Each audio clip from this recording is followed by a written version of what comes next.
오늘도 해바라기 사연방에 와주셔서 감사합니다. 사연 읽기 전에 구독과 좋아요 부탁드립니다.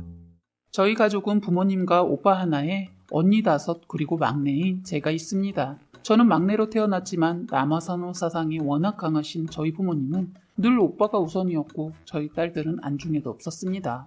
거기에다 할머니까지 저희를 미워했어요. 할머니는 입버릇처럼 하시는 말이 있었는데 딸들은 잘 키워봤자 다 필요 없고 남 좋은 일 시킨다고 하시면서 오로지 오빠만 챙기시더군요. 정말 심했던 차별은 맛있는 것도 숨겨두었다가 저희들 모르게 몰래 주고 밥상의 고기나 생선은 늘 오빠 거였습니다. 저희는 오빠가 먹고 남긴 거 먹는 게 다였습니다. 부모님들도 왜 그렇게 차별을 하셨는지 이해가 안 됩니다. 먹는 거 외에도 언니들은 늘 집안일뿐만 아니라 오빠한테 치여서 살았어요.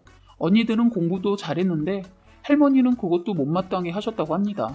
할머니는 여자가 공부 잘해봤자 다 소용없다고 언니가 대학도 거뜬히 수석으로 합격했는데 칭찬은커녕 오빠 때문에 구박을 받았다고 하더군요. 언니들은 칭찬 한번 들어보지 않았다고 하네요. 그런데 오빠는 사수까지 해서 겨우 턱걸이로 대학도 갈 수 있었다고 합니다. 이 모든 얘기를 나중에 들었는데 제가 어릴 때라 몰랐던 일들이 많더라고요. 그런데 정말 그렇게까지 했을까 싶은 것들이 있더라고요. 원래 언니들 대학에 입학해도 다닐 수 없었는데 다행인지 몰라도 오빠가 낙방을 한 덕분에 대학을 다닐 수 있었고 군대를 다녀올 동안에 또 다른 언니도 대학을 다닐 수 있었다고 합니다. 학비와 용돈 때문에 아르바이트는 기본이고 방학 때도 일이 있으면 언니들을 불러서 힘들었다고 하더군요. 첫째 언니랑 둘째 언니는 대학 가서도 알바에 공부에 집안일까지 하면서 대학을 힘들게 다녔는데 큰오빠는 오로지 대학만 다니게 했다는 말을 듣는데 제가 화가 나더라고요. 할머니는 더욱 기가 막힌 게 오빠가 잘 안 되는 것이 있으면 언니들 기에 눌려서 그런다고 늘 언니들을 구박했었다고 하는데 그건 저도 어렴풋이 기억이 나더라고요.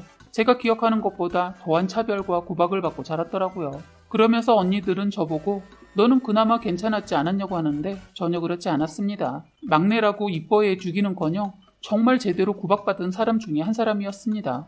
저는 늦둥이로 마지막엔 아들 하나 더 낳을 수 있겠지 하고 낳은 게 저랍니다. 그래서 할머니를 비롯해서 부모님의 구박까지 다 받고 자랐습니다. 아들 하나 더 낳으려고 했는데 딸을 낳자 부모님은 저를 죽든지 말든지 그냥 뒀다고 해요. 저 그 말을 어린 나이인 초등학교 3학년 때 듣고 정말 많이 서운했는데 부모님들은 웃으면서 아무렇지 않게 말하더군요. 사랑을 못 받아서 그런지 집에 정이 가지 않았어요. 언니들도 없는 살림에 자기 몫을 챙기려고 기를 쓰고 살아서 막내인 저에게는 아예 신경을 써주지 않았어요. 저는 어떻게 보면 눈치껏 터득하면서 살았던 것 같아요. 셋째 언니랑 넷째 언니들도 공부는 잘했지만 큰언니, 둘째 언니가 구박받으면서 사는 것을 지켜본 언니들은 스스로 공부를 포기하고 사회생활을 일찍 시작했어요. 사회 나가서 산 언니들은 명절이 되어도 집에 오지 않고 그냥 남처럼 살았어요. 할머니랑 부모님한테 말 그대로 질려버린 거죠. 언니들은 학업에 끈을 놓지 않고 야간대학을 다니면서 살았어요. 그런 언니들을 할머니는 욕을 아낌없이 날렸고 부모님도 예외는 아니었어요. 솔직히 어린 마음에 그런 생각이 들었어요. 할머니는 그렇다 쳐도 엄마 아빠는 왜 저러나 싶었고 이해도 가지 않았어요. 엄마가 아무리 할머니한테 시집살이에 지쳐서 그렇다고는 하지만 엄마도 너무했던 것 같아요. 할머니한테 받은 스트레스를 죄다 딸들한테 다 풀었던 거예요. 그래서 언니들도 집에 정이 없고 하니까 집에 오지 않았어요. 그렇게 다들 스스로 살아가는 법을 터득하면서 각자 알아서 살았는데 큰언니가 남자가 생겨 결혼을 하기 위해 집에 형부가 될 사람을 데리고 왔는데 할머니는 완강하게 반대를 하셨어요. 오빠가 결혼을 하지 않는다는 이유로 결혼을 반대한 겁니다. 부모님도 할머니와 다를 게 없었지요. 언니는 눈물바람으로 형부와 허락도 받지 못하고 그냥 갔던 기억이 나네요. 언니들은 결혼까지 오빠 때문에 제대로 식을 올리지 못했어요. 언니 시댁에서 사실을 알고 나중에는 친정 부모님을 빼고 그냥 그쪽 가족끼리 식을 올렸다고 들었습니다. 언니들은 하나둘 재짝을 만났지만 동거부터 시작을 할 수밖에 없었어요. 5째 언니는 나중에 아예 부모님이 계시지 않다고 말을 하고 결혼식을 하기도 했습니다. 집안의 기대치를 한 몸에 받고 있는 오빠는 성인이 되어서도 부모님과 함께 살고 있어서 저는 늘 오빠 심부름을 도맡아 해야 했어요. 정말 어린 나이 땐 저한테 모든 것을 시키는 부모님이 정말 싫었습니다. 할머니는 제가 있는 자리에서도 시도 때도 없이 딸은 필요도 없는데 낳았다는 소리를 하셨는데 아무도 그 말에 아니라고 말을 해주는 사람이 없었어요. 오빠라는 사람은 이 모든 것을 당연하다는 듯이 누리면서 제가 말을 듣지 않으면 때리기까지 해서 가출을 하고 싶었습니다. 고등 과정만 마치면 저도 언니들처럼 바로 사회생활을 할 생각으로 겨우 고등학교까지 버티려고 악을 쓰고 버티다 대학도 포기하고 바로 사회생활을 시작했어요. 정말 집에 있는 것이 미칠 것처럼 괴로워서 졸업하자마자 집을 나와서 일만 했어요. 집에서 저를 반기는 사람이 없으니까 몇 년 동안 집에 가지 않았어요. 언니들도 마찬가지로 사회에 나가서는 각자 알아서 살았기 때문에 언니들이 어떻게 살고 있는지 한동안은 알 수 없었습니다. 사회에서 혼자 생활하다 보니까 언니들이 그리워서 연락을 해봤어요. 어떤 언니는 동거를 하고 있고 또 다른 언니는 애도 낳았더라고요. 저는 조카가 생긴 줄도 모르고 살고 있었어요. 이게 무슨 가족인가 싶더군요.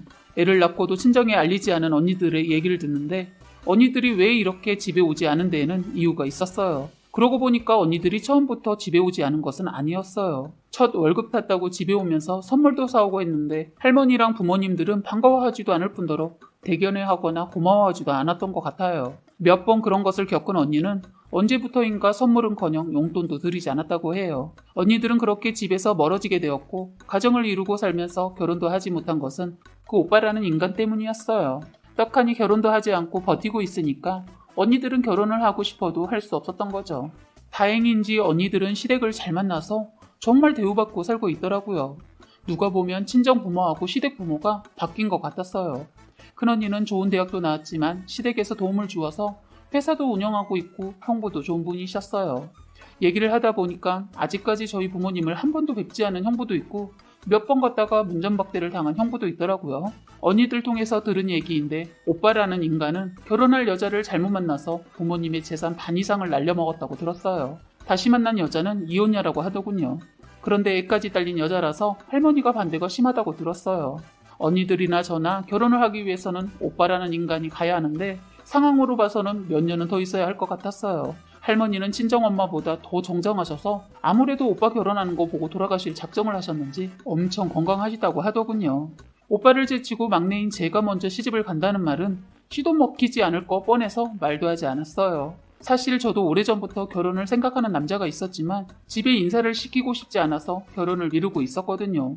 언니들 얘기를 들으니까 더 가망성이 없음을 알고 저는 서둘러 남자친구 집에 제 상황을 얘기했어요. 그랬더니 시부모님 될 분들이 먼저 부모님께 말씀을 드리고 끝까지 안 된다고 하시면 언니들 불러서 식을 올리자고 하더군요. 저는 시부모님이 시키는 대로 일단 부모님께 말씀을 드려봤어요. 그동안 연락을 하지 않고 지내다 결혼 때문에 부모님 찾아뵙는 게 죄송했지만 어쩔 수 없었어요. 저는 저희 부모님이 어떻게 나올지 뻔히 알기 때문에 일단 저 먼저 집을 찾아갔어요. 부모님은 오랜만에 저를 보고 뭐하러 왔냐? 네가 부모 싫다고 나갔으면 언니들처럼 끝까지 남처럼 살면 되잖냐? 너도 결혼 때문에 집에 왔냐? 부모님이 저한테 잘못은 했지만 저도 잘한 것은 없기 때문에 어떠한 말도 하지 않았어요. 그래도 결혼 얘기는 해야 할 것 같아서 맞아요. 저 결혼하려고요. 너네는 이럴 때만 부모가 필요하냐? 그동안 연락도 없더니 결혼하려고 부모를 찾아? 엄마도 이러시면 안 되잖아요. 아무리 할머니랑 아빠가 우리를 구박해도 엄마는 그러면 안 되지.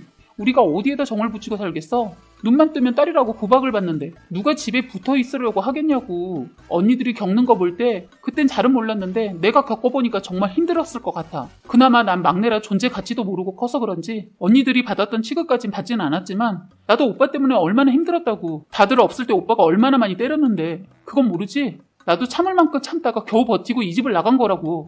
저는 그동안 힘들었던 얘기를 쏟아부으면서 서름이 폭발했는지 하염없이 눈물이 나오더라고요. 그런데 부모님은 표정 하나 변하지 않으시고 딱 한마디 하더군요. 네 결혼은 절대 안 된다. 오빠 결혼하고 나서 해. 였습니다. 기대는 안 했지만 막상 듣고 나니까 더 이상 더 할 말도 없고 더 있고 싶지도 않아서 한마디 하고 나와버렸습니다. 아니, 이젠 더 이상 부모님 찾아뵐 일 없을 것 같네요. 저는 저대로 부모님 없다고 생각하고 그냥 결혼식 올리고 살게요. 오빠 결혼하는 거 기다리다가는 평생 식도 못 올리고 살 게 뻔해서 안 되겠어요. 부모님들은 오빠한테 준 사랑 이상으로 대접받고 살기를 바랄게요. 요즘 세상에 그런 여자가 있을지는 모르겠지만요. 저는 친정집을 나오면서 뒤도 돌아보지 않고 왔어요. 그 뒤로 저는 언니들한테 연락해서 부모님 없는 식을 올렸습니다. 저는 한 번도 저희 부모님한테 받아보지 못한 사랑을 시부모님한테 받으면서 살고 있답니다. 어머님이 제가 아이를 가졌을 때도 행여나 몸 어떻게 될까봐 수시로 들러서 이것저것 해주시고 과할 정도로 저한테 잘해주셨어요. 그만큼 저도 잘하고 살고 있습니다. 애 낳고는 정말 이래도 되나 싶을 정도로 사랑을 주셨어요. 저는 최고급 산후조리원 들어가서 한 달간 조리받고 집에 와서도 어머님이 산후조리해주시는 이모님을 보내주셔서 저는 오로지 제 몸만 신경 써도 되었어요. 엄연히 남인 사람들도 이렇게 잘해주는데 어떻게 부모라는 사람이 그럴 수 있는지 저는 부모가 된 지금도 이해가 안 돼요. 시댁에서는 딸을 낳아줘서 너무 고맙다고 얼마나 좋아해 주시고 이뻐해 주시는지 몰라요. 저는 바로 연년생 아들도 낳았지만 어머님은 차별 같은 거 하나도 하지 않고 되려 큰애를 더 챙기세요. 저희 딸도 이쁜 짓을 어찌나 하는지 저희 시댁에서는 보물 1호입니다. 어머님이 아직 식을 올리지 못한 언니들도 신경 써주셔서 자매들끼리 모여서 늦은 결혼식을 올렸습니다. 정말 누가 봐도 친정 부모님은 아예 안 계신 것 같은 분위기였어요. 그리고 언니들이 사돈들끼리 모여서 여행 가는 것을 계획해서 저희 부모님만 빼고 해외로 다 같이 다녀온 적도 있어요. 저희는 저희끼리 똘똘 뭉쳐서 살고 있습니다. 어쩌다 들려오는 친정 소식은 오빠는 그 여자와 결혼을 하겠다고 버티고 할머니는 눈에 흙이 들어와도 절대로 애딸린 이혼녀를 손자 며느리로 받아들일 수 없다고 하면서 실랑이를 벌이고 있다고 하더군요. 친정 부모님들도 같은 생각인지 전혀 결혼의 진도가 보이지 않는 것 같아요. 만약에 결혼한다고 해도 절대로 가지 않을 겁니다. 저는 친정 없다고 생각하고 산 지 꽤 오래되어서 정말 이제는 시댁이 친정이자 시댁이 되었어요. 저는 시부모님한테 받은 사랑만큼 내 부모라고 생각하면서 사랑받고 사는 것에 감사함을 느끼면서 살고 있습니다. 사랑은 표현하는 것이 답인 것 같아요. 표현해주지 않으면 절대로 느낄 수 없는 것이 사랑인 것 같네요. 그런 사랑을 늘 표현해주시는 시부모님께 늘 감사하고 사랑합니다. 사연은 여기까지였고요. 구독과 좋아요, 알림 설정 부탁드리겠습니다.